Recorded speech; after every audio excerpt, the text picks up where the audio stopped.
If you're raising an adolescent, have you noticed that they can have a person in their life who's a best friend, going to be their best friend forever, and by the end of the day, they don't even like each other? These kinds of transitions that can go on in an adolescent relationship can actually be very normal.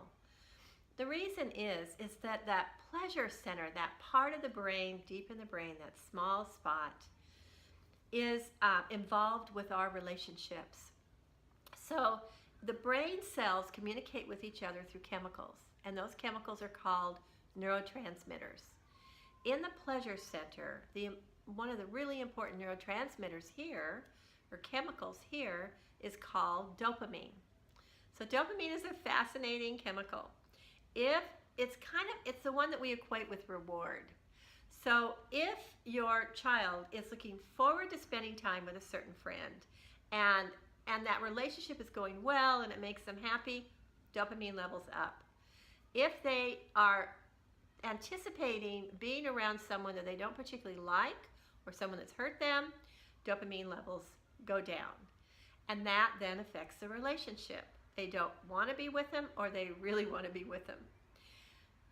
Before you get all tangled up in their relationship issues, try to remember that this is a very volatile time in their life, that they can move through these relationships very, very quickly. So you might not want to jump on that train with them. Give them some time to work things out. You know, adults have the same mechanism.